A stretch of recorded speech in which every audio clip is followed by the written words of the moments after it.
My God, I hate drugs. Ladies and gentlemen, the President of the Philippines, President Rodrigo Roa Duterte.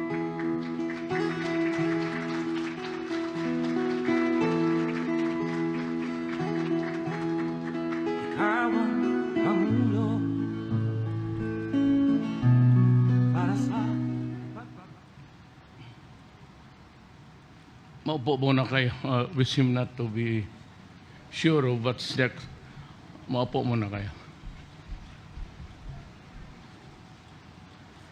Anyway, this event is usually not accompanied by any speeches, but, well, for one reason or another, I am asked to just say a few words. Wala naman akong ibig sabihin. No offense intended to anybody. But let me just tell you, because I would not be here for all time. In about 3 years, aalis rin ako. Lilipas din ang panahon. Kaya lang, from my experience in government service, starting as a prosecutor, then as vice mayor, then mayor, for 23 years. Tapos, akong congressman ako. Tuloy na ako sa presidency. Ang masasabi ko lang sa atin lahat, and I hope that this thing, it's no big deal actually, but I'd like to make this statement, which I have, it's a well thought of, just say a few words. Hindi nga sa inyo to, it's not intended for you. I'm sure that you are up to it. But for our countrymen, at ipasa ninyo, that for as long as there is no law and order, and there is no stopping of corruption in government, even if you give a president 5 terms straight, hindi ko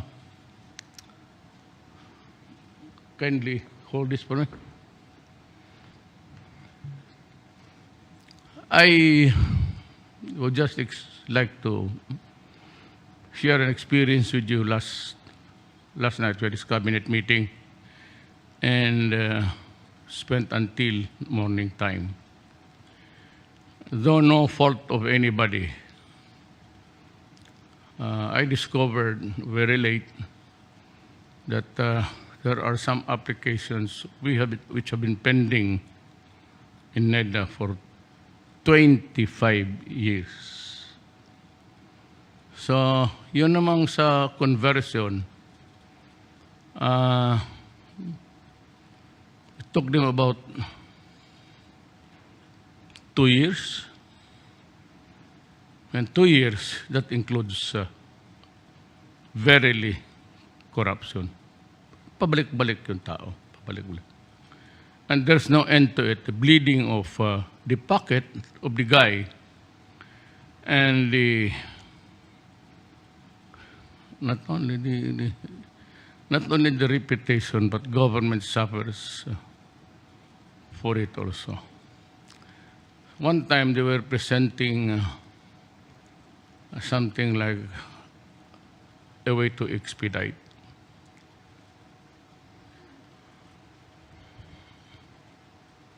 Pakilipat. Doon ako.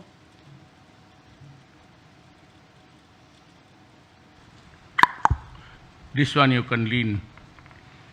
I'm tired, I'm late because akala ko kasi uwi na ako ng Davao. So I was upbeat the whole day and tried to finish all so that I go home without any baggage for the things that I have left behind to do. I do some signing, almost a minimum of 700 signatures a day. Kaya nasira na ang kamay ko tuloy.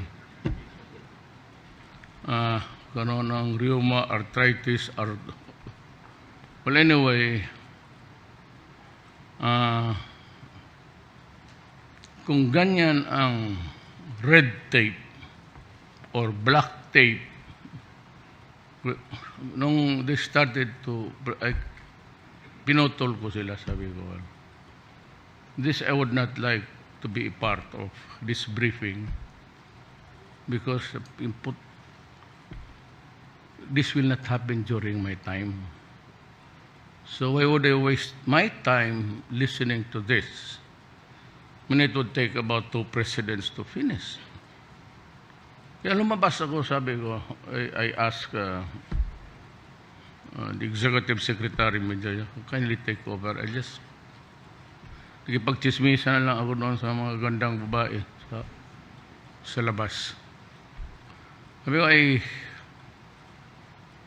this is not really something to dwell lengthily. Pero this system itself is designed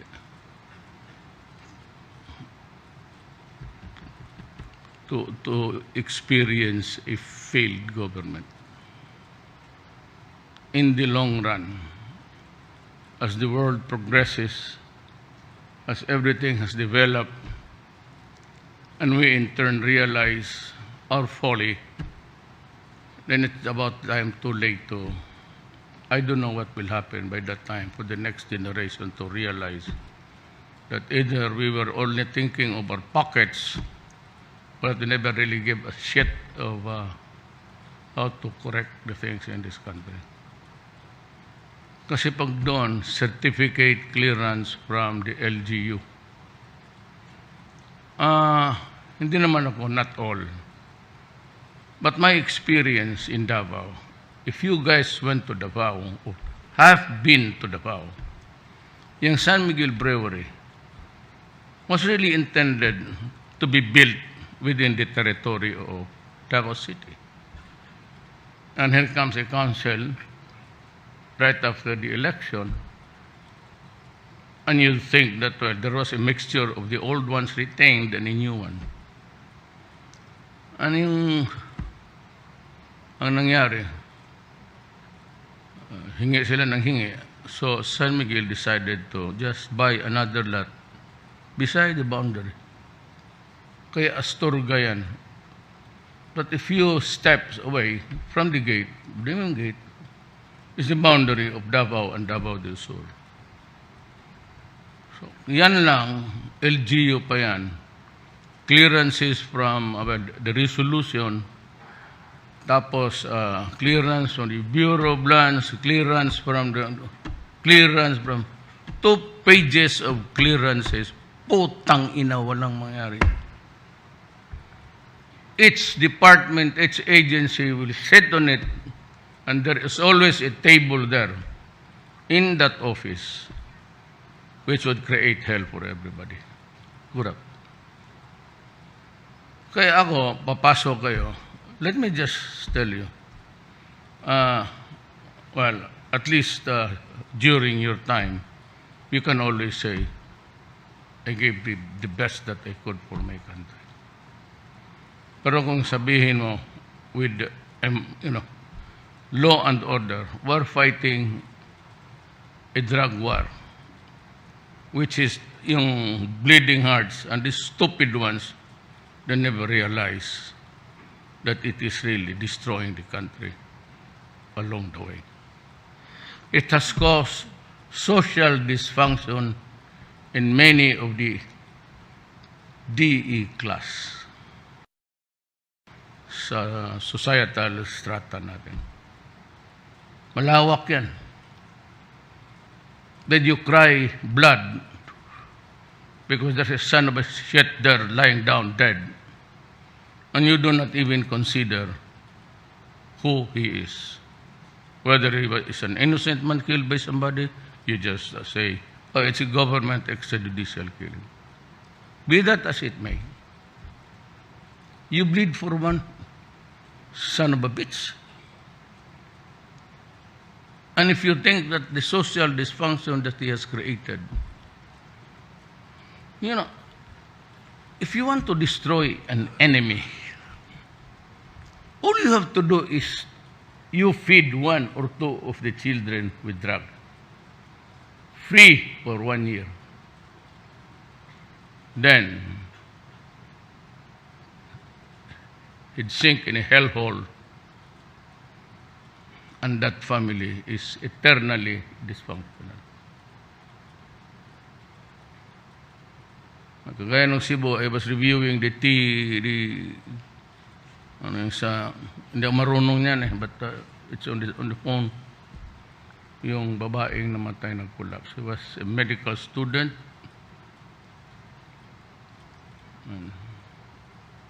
Kung gano'n na medical student, may pinag-aralan, hihirit pa rin ng gano'n. So what about the other guys in Ritondo? No, they say that si Duterte pinapatay kasi niya mahirap. Bullshit you. Fuck you. You know, shabu is the commodity of the poor. You can buy it at 200, but you do it every day. And to think that kung every day, that's 200, how much in 1 week? Then how much in 1 month? And you multiply it with the figure of Bato as against Santiago. Santiago said it was 3 million. Nobody would like to believe it. So sabi ko, okay, when I get to be president, I will order, and then it was Bato. Buksan mo. Pagbukas, I was up against 9 generals of this goddamn police generals and many more, and was smuggling in customs, played by the police and the barangay captains and Marawi. I've been telling you that the rebellion in Marawi was fueled by drugs. I've been repeating that. Utang ina itong mga human rights. They just don't give a shit about this country. Remember that fight in Marawi was precipitated because they were trying to serve a warrant. There was no precipitate attack on anybody that has anything at all, had anything at all with the rebellion. But it went out of control, and that was Marawi.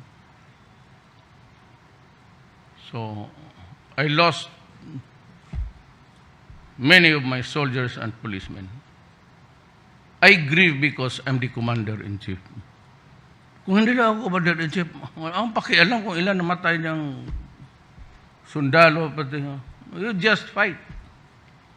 But the problem is when you begin to count the toll every day, and you know that you have to spend money for this. Alam mo, ang tao, you send them to a place called hell. You order them to fight and die. And they die.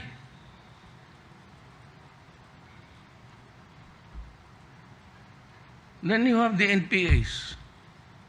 Hindi ko talaga maintindihan. Yung ideology now, there's a new one. There's always a time and season for a setup of paradigm of what you want to do in this country. It ain't anymore yung socialism, Trotsky. They're all bullshit. China is prosperous. Russia, maganda ang buhay nila.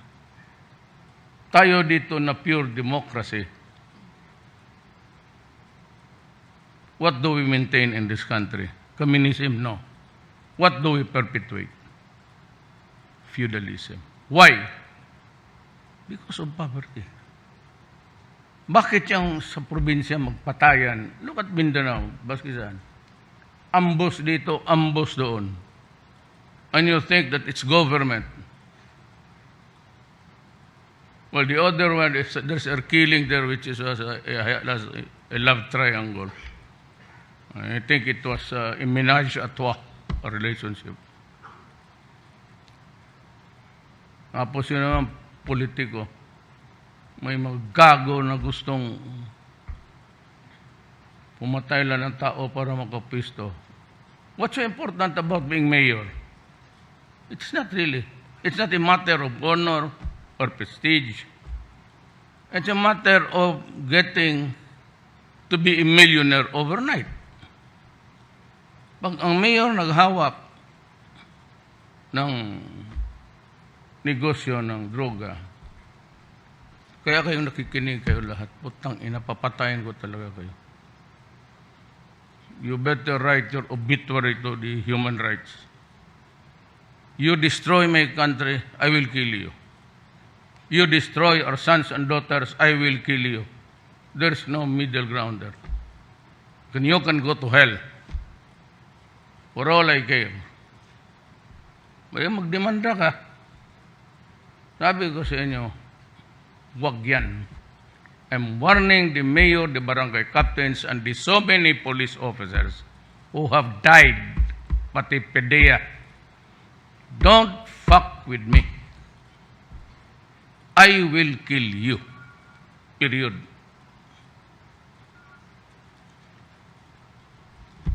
Kaya, ngayon, tingin ako doon. Plus, we have an NPA na wala na talaga. They're aging and they're here. They want to talk, but they make statements or one concession that is not acceptable to me, to the cabinet, to the military, and to the police. So that's the end of it. I do not rule alone. In Congress, they vote. Dito we arrive at a consensus. But it has to be a cabinet action. I do not decide alone. Do not ever think that this is a product of Duterte alone. I consult. That's what we have cabinet meetings for. What else are we going to discuss there except the interest of the nation? Then you have the two revolutions. Good that they are motivated by territorial sentiments.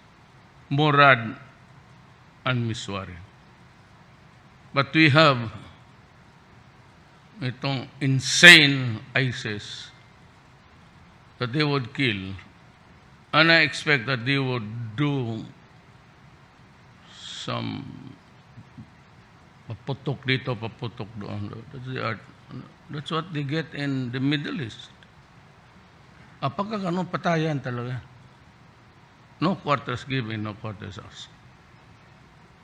Magpaputok ka ng granada tapos mag-hands up ka, uluhin kita. Huwag mo akong laruan ng ganun. You kill, then you pretend to do not surrender, because I will kill you. What or, magpakain ako sa iyo? Tayo na samantalang maraming nagugutom niya na wala nga tayong maibigay.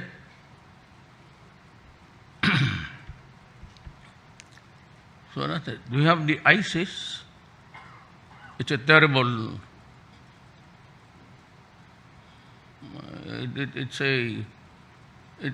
that thing is, or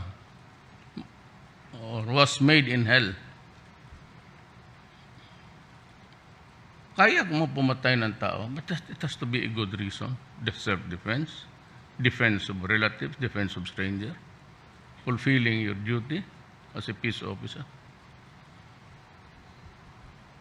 Pero worst comes to worst.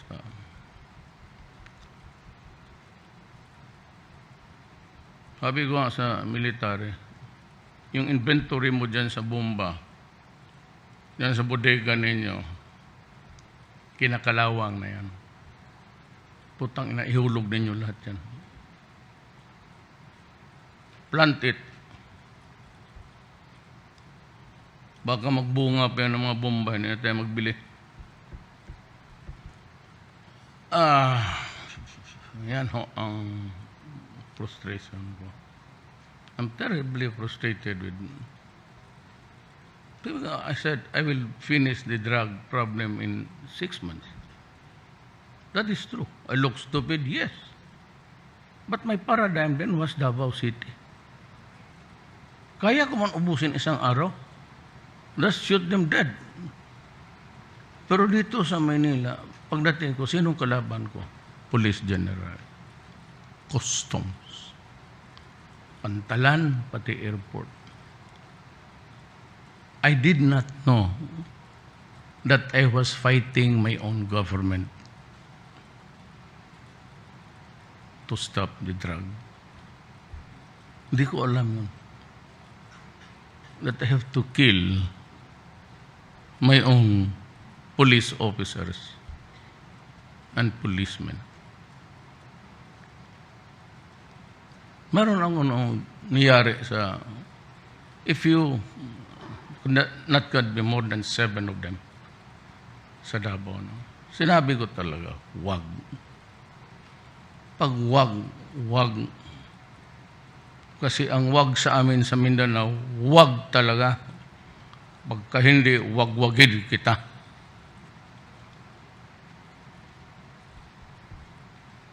So, imagine and here comes corruption. I'm busy fighting a war. I'm losing men. Civilians were blown to bits and pieces. And then you have corruption. At hindi mo ito, not intended or unintended, pero if Filipino, basta yung mga vendor dyan sa labas, wala talaga itong gobyerno. Totoo yan. Even the clearances assures its failure. Putang ina, sabi ko inyo na yan. Lumabas ako kagabi. And frankly, I told the military, you want to change? Sabi ko sa military ganito. Mag-prank ako kasi nasabi ko na lahat eh. The problem with you guys, last night, nandiyan sila lahat, is you go on a mutiny, rebellion. You do it, you time it during there's a disturbance in society, a political turmoil. Bigay ninyo, pag panalo nyo, ibigay ninyo sa kabila nung dinipose ninyo. Tapos another set. Yun yung kalaban. So demandahan, then walang ginawa kung maghabol ng kalaban. Pagkatapos, yan, meron na naman. Tapos another communal disagreement. Pasok na naman kayo. Then ibigay mo doon sa kontrapartido. At puto.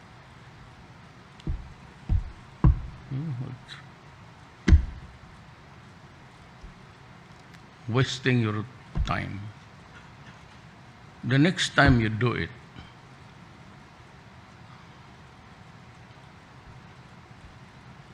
look for the best 10, 15 na mga utak ng mga bata. Get nan mga undersecretary yan, mga supervisor. Ihulog mo lahat politician, including me. Pero naman ako maglangoy. Dahan-dahan lang, I can always go home to Davao swimming. 1 kilometer a day, okay na yan. Give it to, and then assure them of protection. Give them a salary of, okay, I'll give you 10 million a month. You fuck up, we will kill you. You do good, we will increase your salary by the year, 1 million.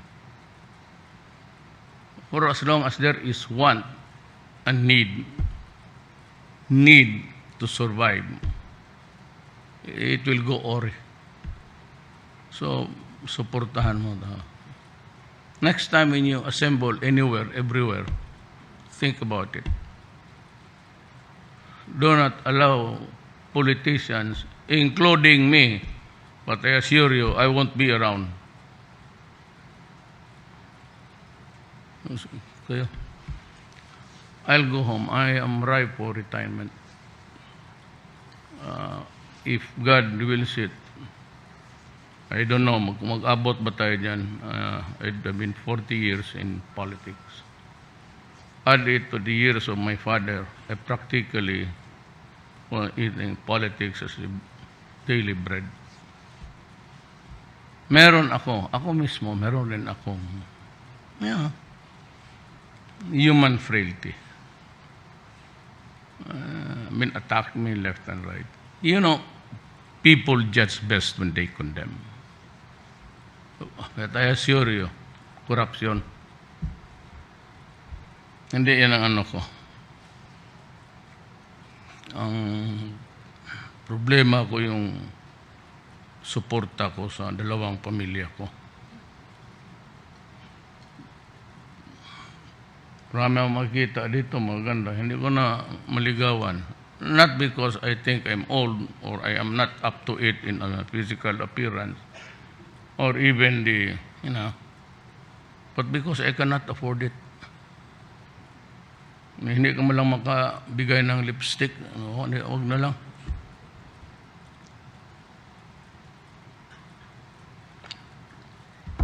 And go back to my old girlfriends. Medyo matanda ng konti. Pero okay na yan. As an ending to a... Can we proceed? Ladies and gentlemen, please rise.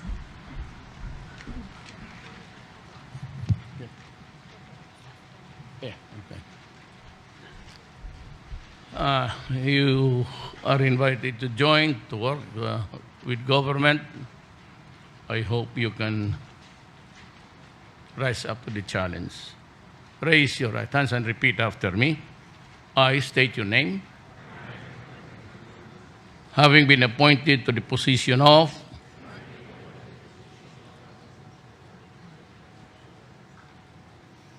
do hereby solemnly swear that I will well and faithfully discharge to the best of my ability the duties of my present position and of all others I may have to hold under the Republic of the Philippines.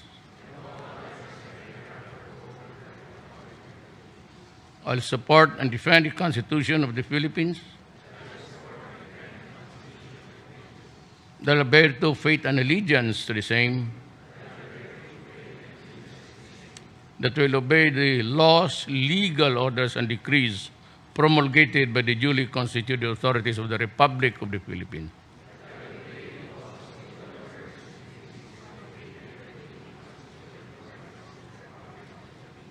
And that I impose this obligation upon myself voluntarily without mental reservation or purpose of evasion.